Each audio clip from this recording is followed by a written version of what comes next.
Hello buddy, this side Dilip Singh from DSC class of the students. आज अपन बात करेंगे एमसीक्यू सीरीज की बात करेंगे, इकोनॉमिक्स की बात करेंगे। इकोनॉमिक्स के कुछ ऐसा एमसीक्यू कंसेप्ट जो कहीं ना कहीं आपको जो होने वाले एग्जाम से वहाँ पर आपको बहुत ज़्यादा हेल्प मिलेंगी। यहाँ से आपका कहीं ना कहीं कंसेप्चुअल चीज़ें हैं जो आपकी यहाँ से बूस्ट होगी। ठीक है, तो बिना किसी टाइम को वेस्ट किए हम वीडियो स्टार्ट करते हैं।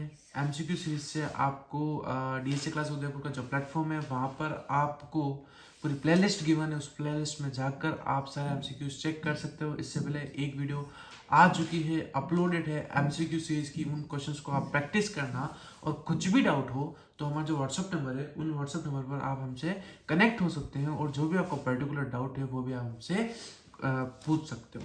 चलिएगा, आज अपन एमसीक्यू सीरीज की बात करेंगे, वो करेंगे एडीएएस यानी कि aggregate demand and aggregate supply के कुछ कंसेप्ट्स की बात करेंगे। और देखते हैं क्वेश्चन नंबर 21 जो आपको स्क्रीन पर दिख रहा है। Aggregate demand is the total demand for, यानी कि एडी होती है, वो डिमांड तो होती है लेकिन किस किस की होती है? Goods and services in the economy at a given price level, goods and service produce in the economy, government expenditure या डी एक्सपोर्ट ओनली।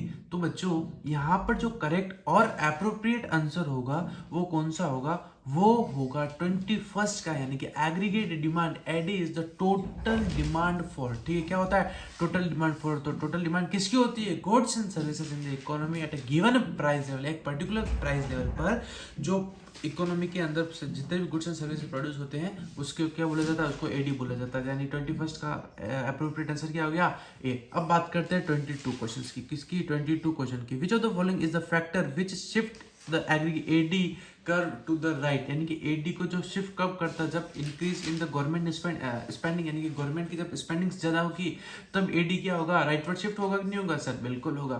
फिर क्वेश्चन नंबर 23 पढ़ते हैं। 23 बोल रहा है इन द एएस यानी कि aggregate supply curve which of the following is not the true in the short run. Short run के अंदर एग्रीगेट सप्लाई के अंदर कौन सा सही स्टेटमेंट यहाँ पर नहीं है? The curve is upward sloping, बिल्कुल सही बात है भाई। सप्लाई कर्व कौन सा होता है? अपवर्ड स्लोपिंग होता है।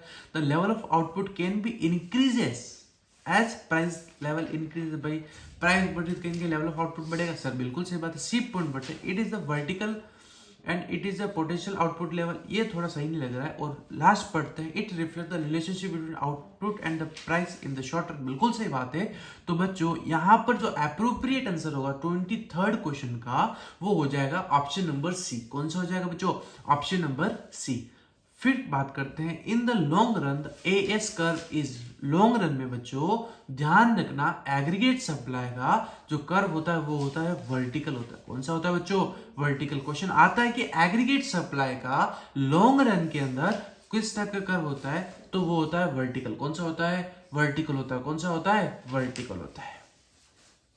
अब बात करते हैं the equilibrium level of national income occur when. ठीक है, इक्विलिब्रियम लेवल की बात करिए कब? National income. तो वहां पर क्या होगा भाई? इक्विलिब्रियम पोजीशन कहां पर होती है? जहां पर AD is equal to AS, यानी कि aggregate demand is equal to किसके इक्वल? आपके, मेरे या एएस के? एएस के इक्वल होती है। उस पॉइंट को क्या बोलते हैं? अरे इक्विलिब्रियम बोलते हैं कि नहीं बोलते? सर बिल्कुल बोलते हैं। ठीक है, अब बात करते हैं विच of the following can cause the shift in as curve. As curve को शिफ्ट कौन करेगा? Change in the cost of raw material. भाई रॉ मटेरियल की कॉस्ट की कॉस्टिंग्स के अंदर चेंज आ रही है, यानी कि पर्टिकुलर प्रोडक्ट का मैन्युफैक्चरिंग कॉस्ट को इफेक्ट आ रहा है, तो क्या उसके अंदर एस शिफ्ट होगा? या फिर change in interest rate, increase in government spending या इंक्रीज इन टैक्सेस। तो यहाँ पर बच्चों सी भी अपने को लग रहा है कि यार हो सकता है, लेकिन यहाँ पर सबसे अप्रोप्रिएट आंसर की बात करें तो वो है change in cost of raw material, यानी कि जो रॉ मटेरियल है, जो मैन्युफैक्चरिंग कॉस्ट है, उस पर्टिकुलर प्रोडक्ट को बनाने के अंदर जो खर्चा आ रहा है, जो रॉ मटेरियल का खर्चा आ रहा है वो बहुत ज्यादा इंक्रीज हो रहा है। कहीं ना कहीं क्या होगा? एएस कर्व क्या होगा? शिफ्ट होगा। बच्चों क्या होगा? एएस कर्व क्या होगा? शिफ्ट होगा। क्या होगा? शिफ्ट। ठीक है, चलेगा। नेक्स्ट बात करते हैं द कंसेप्ट ऑफ, ये तो रहने दो, आपका नहीं होगा। ठीक है, व्हेन एडी यानी कि aggregate demand exceed aggregate supply the economic experience किसको बोलते हैं? उसको बोलते हैं इन्फ्लेशन। क्या बोलते हैं? इन्फ्लेशन कब होता है? जब एडी ज्यादा है किससे? एएस से, तो उसको क्या बोलते हैं? इन्फ्लेशन। ठीक है,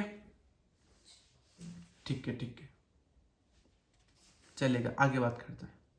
अब जो नेक्स्ट चैप्टर की बात करते हैं वो करते हैं अपन कौन सी? गवर्नमेंट बजट की। किसकी बात करते हैं? गवर्नमेंट बजट की बात करते हैं। गवर्नमेंट बजट का वो है a government budget is a deficit occur when जब डेफिसिट कब होगा, government expenditure exit government revenue. बच्चों मैं बोल रहा हूँ गवर्नमेंट जो बजट वाला जो पोर्शन है ना, उसके अंदर जो लास्ट पोर्शन है वो बहुत ही ज़्यादा इंपॉर्टेंट है, और इसके ऑब्जेक्टिव्स है वो तो इंपॉर्टेंट ही है, लेकिन जो लास्ट वाला पोर्शन है वहाँ से कई बार क्वेश्चंस आते हैं ना। बच्चे क्या करते हैं, ऑब्जेक्टिव्स भी पढ़ लेते हैं और स्टार्टिंग का पोर्शन कर लेते हैं, लेकिन लास्ट वाला जो पोर्शन है उसको रिमेनिंग ही रहने देते हैं ना। तो वो रिमेनिंग वाला जो पोर्शन है ना, जो आपका लास्ट वाला, वो कहीं ना कहीं एमसीक्यू फॉर्म में क्वेश्चंस वहाँ से ज़्यादा पुटअप होते हैं, ठीक है।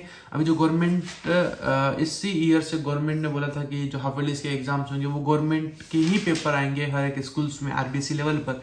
तो वहाँ पर भी देखा होगा काफ़ी अच्छे क्वेश्चन आए थे, अच्छा पेपर आया था। The purpose of the government budget is to, main purpose का होता है गवर्नमेंट बजट का कंट्रोल इन्फ्लेशन, बिल्कुल, allocation resources effectively, reduce the government debts और ऑल ऑफ अबव। तो बिल्कुल सही बात है, तो ऑप्शन नंबर डी हो जाएगा 32 क्वेश्चन का।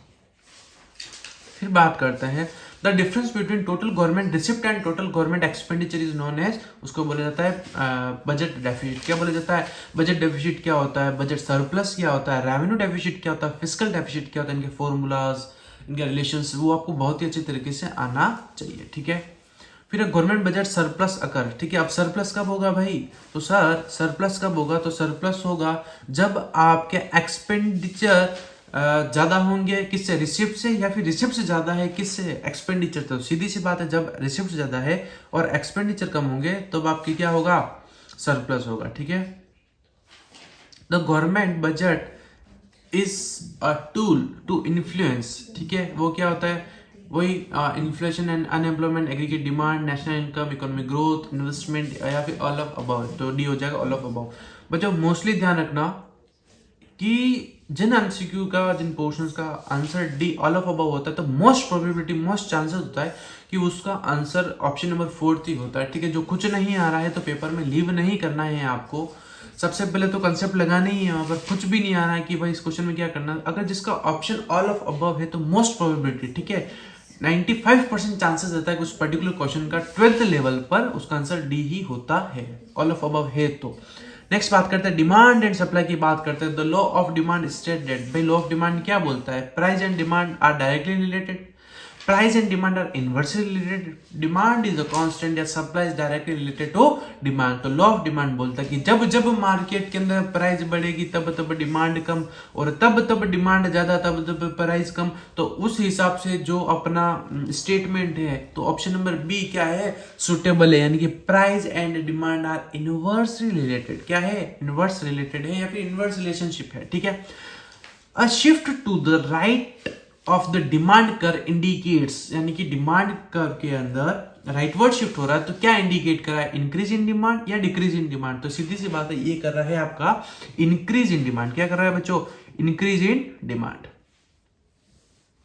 फिर नेक्स्ट बात करते हैं, if the price of a good increases, price of a good increase the quantity demanded will increase या डिक्रीज। तो सीधी सी बात है, डिमांड की बात करिए, जब जब मार्केट के अंदर प्राइस बढ़ती है तो तब तब डिमांड क्या होती है सर, कम होती है। तो उसके अकॉर्डिंग ऑप्शन नंबर बी हो जाएगा आपका सुटेबल आंसर, ठीक है। आगे बात करते हैं, if the supply curve of a product, if the supply curve of a product shift to left it indicates, यानी कि बोल रहा है इफ द सप्लाई कर्व, कौन सा कर्व है, सप्लाई कर्व है किसका, प्रोडक्ट शिफ्ट टू लेफ्टवर्ड, यानी कि लेफ्टवर्ड के अंदर शिफ्ट हो रहा है तो क्या इंडिकेट कर रहा है, तो राइटवर्ड होता है तो इंक्रीज होता है, और लेफ्टवर्ड है यानी कि डिक्रीज हो रहा है तो क्या हो रहा है, decrease in supply. Last question बात करते हैं, the equilibrium price is determined by, ठीक है। इक्विलिब्रियम प्राइस कैसे डिटरमाइंड होती है, द इंटरसेक्शंस ऑफ द, कह सकते हैं interactions of the supply and demand, या फिर डिमांड एंड सप्लाई का इंटरेक्शंस होता है मार्केट इक्विलिब्रियम पर, वहां पर प्राइस डिसाइड होती है, ठीक है। तो यहाँ पर ऑप्शन नंबर 40 का कौन सा हो जाएगा, ए।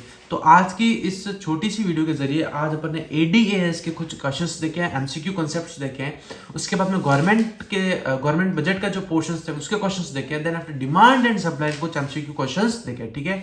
छोटी छोटी पीपीटी के जरिए ही अपन माइक्रो और मैक्रो इकोनॉमिक्स के जितने भी एमसीक्यू सीरीज बन सकते हैं वो अपने एक पूरी प्लेलिस्ट गिवन है, डीएसए क्लास उदयपुर का यूट्यूब प्लेटफॉर्म है, वहां पर आप प्लेलिस्ट के अंदर जा सकते हो, वहां पर आप एमसीक्यू सब क्वेश्चंस की प्रैक्टिस कर लेना। तो मैं डेफिनेटली डैम श्योर कह सकता हूं कि आपके आने वाले बोर्ड्स के अंदर आपको इस पर्टिकुलर पीपीटी के जरिए बहुत ही ज्यादा फायदा होगा और ये फायदा आपको लेना ही है, ये आपको भी इनहेल करना है। इसी के साथ साथ आपके जितने भी फ्रेंड्स है, फैमिली मेंबर्स है, उनको भी बताना है कि ये पर्टिकुलर चैनल है, यहाँ पर आपको ये सब चीजें मिल जाएगी। और कुछ भी डाउट होता फ्रीली हमको जो व्हाट्सअप नंबर है 9462205541, वहां से आप हमसे कनेक्ट हो सकते हैं और फ्री ऑफ कॉस्ट, यस बच्चों, फ्री ऑफ कॉस्ट आपका डाउट क्लियर कर सकते हैं। चलिएगा नेक्स्ट वीडियो में बात करेंगे कॉस्ट एंड रेवेन्यू के कंसेप्ट्स की बात करेंगे। Thank you and have a nice day team DS.